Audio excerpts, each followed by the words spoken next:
Salam Guru Penggerak. Demonstrasi kontekstual modul 3.1, wawancara kasus dilema etika dengan kepala sekolah unit kerja lain bersama Ibu Lili Purwani, Kepala SD Negeri 2 Cilongok. Saya Endah Mardiatun Wijaya, CGP Angkatan 5 dari SD Negeri 1 Gunung Lurah. Selamat menyaksikan. Assalamualaikum Bu Lili, selamat sore. Waalaikumsalam warahmatullahi wabarakatuh. Nama saya Bu Lili. Hari ini saya mendapatkan tugas untuk mewawancarai kepala sekolah tentang kasus dilema etika.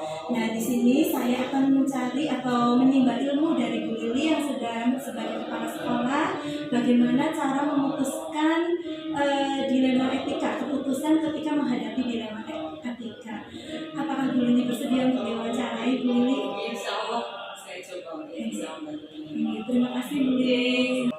Baik Bu Lili, langsung saja Ibu.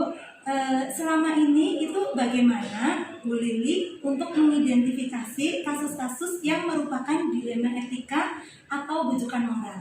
Bagaimana? Saya coba Mbak Tatu menjelaskan sepengetahuan saya. Nanti kalau ada yang pas bisa Mbak Tatu kembali ke sumber yang lain. Yang saya tahu begini terkait dengan dilema etika, ini situasi yang dihadapi seseorang di mana keputusan mengenai perilaku yang layak yang harus dibuat menghadapi permasalahan. Kalau dilema etika itu permasalahan yang benar dan benar. Sementara yang rujukan moral ini permasalahan benar dan salah. Betul Bu Lili. Selama ini bagaimana Ibu menjalankan pengambilan keputusan di sekolah Ibu, terutama untuk kasus-kasus di mana ada dua kepentingan yang sama-sama benar atau sama-sama mengandung nilai kebajikan? Ini Mbak Tatu, masalah tersebut itu diidentifikasi untuk keputusan dengan mengambil risiko sekecil mungkin. Ini karena biasanya kita mempertimbangkan permasalahan itu sama-sama mengandung nilai yang baik, sehingga ketika mendapatkan suatu permasalahan yang dengan nilai yang sama-sama baik itu kita mengambil keputusan dengan risiko yang paling kecil, yang seminim mungkin. Kemudian langkah-langkah atau prosedur seperti apa yang dilakukan Bu Lili selama ini? Untuk kasus yang besar ini Mbak Tatu, ya, kasus yang besar itu kami melalui beberapa tahapan. Itu yang pertama kita identifikasi permasalahannya dulu, kemudian mencari fakta-fakta pendukung. Lanjut mengkaji tingkat kebenaran fakta, kemudian memutuskan suatu masalah dengan cara atau mengambil itu tadi yang saya sampaikan dengan risiko yang paling tinggi.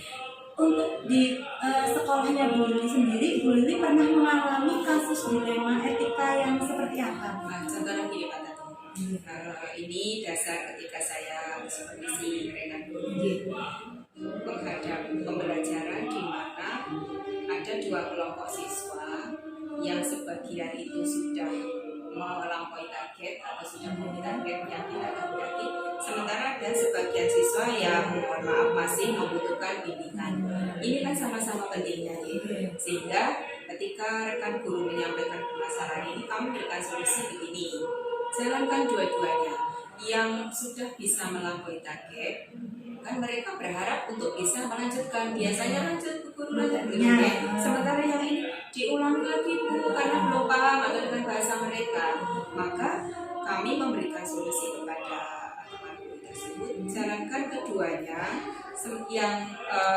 Yang sudah melampaui target ini melanjutkan tetapi tidak terlalu bahasa itu tidak terlalu banter.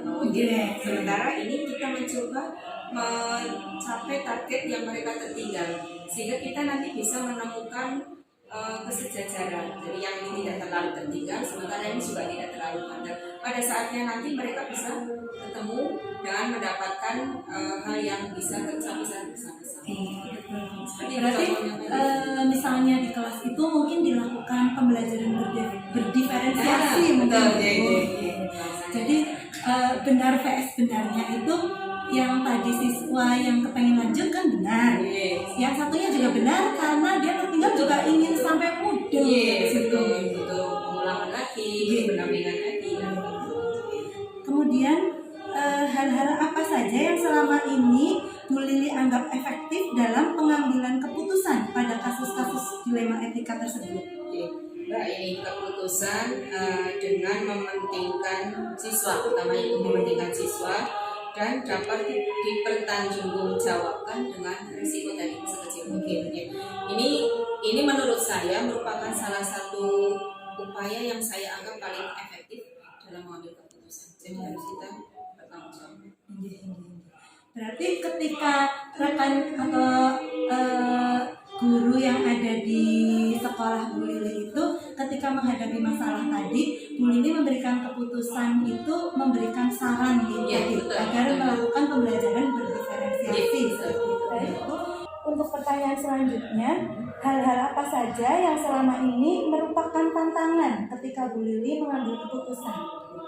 Ini Mbak, ini saya tapi gini. Ketika mendapatkan tantangan yang kasusnya tadi dilema etika, di mana masalahnya kan benar dan benar, itu membuat saya bingung deh. Karena apa? Karena sama-sama memiliki nilai positif, sama-sama memiliki nilai yang baik kan, sehingga bagaimana caranya kita harus mengambil suatu keputusan dalam menyelesaikan masalah, kembali lagi tadi dengan resiko yang paling kecil. Ya, itu menurut yang saya alami. Ketika Bu Lili menghadapi dilema etika tersebut, apakah Bu Lili memiliki jadwal tertentu untuk menyelesaikan kasus tersebut atau Bu Lili langsung menyelesaikan di tempat? Yang namanya masalah itu tentunya kita tidak pernah membuat jadwal, Pak. Karena kan masalah bisa datang bertubi-tubi, itu yang tidak pernah bisa kita duga sama sekali. Masalah bisa datang setiap saat. Nah, jika permasalahannya yang datang itu adalah permasalahan yang ringan, tentunya segera kita selesaikan, segera kita ambil keputusan. Namun ketika permasalahan yang datang itu berat, maka kembali lagi ke poin yang tadi 3, di mana kita punya tahapan-tahapan dalam penyelesaian masalah seperti identifikasi masalah, kemudian mencari fakta-fakta pendukung, mengkaji tingkat kebenaran fakta, kemudian memutuskan masalah dengan mengambil risiko terkecil. Bahkan jika mungkin kita mencoba untuk meminta pihak lain untuk bisa membantu menyelesaikan masalah. Menurut pendapat saya dengan cara seperti itu kita bisa mendapatkan masukan dari pihak lain dan bisa memberikan nilai tambah atau membantu menyelesaikan. Kadang-kadang kalau dari pihak lain urun rembuk istilahnya itu ada solusi yang kadang di luar pemikiran kita. Kemudian berarti adakah seseorang atau faktor-faktor yang selama ini mempermudah atau membantu Bu Lili dalam mengambil keputusan kasus dilema etika? Nah, untuk kasus ini kan kita contohkan kita di sekolah ya.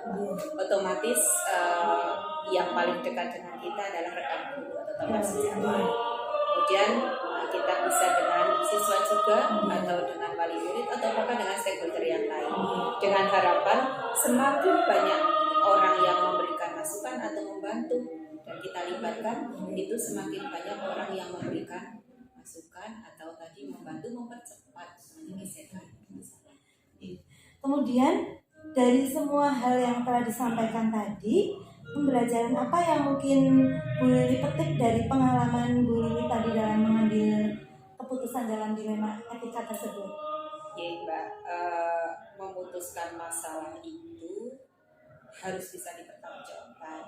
Tentunya sekali lagi untuk saya prinsipnya dengan risiko sekecil mungkin. Dan satu hal Mbak yang penting ketika kita mendapatkan suatu masalah, kita akan mengambil keputusan karena permasalahannya kita fokus ke siswa, maka utamakan untuk kepentingan siswa. Itu yang menurut pendapat saya.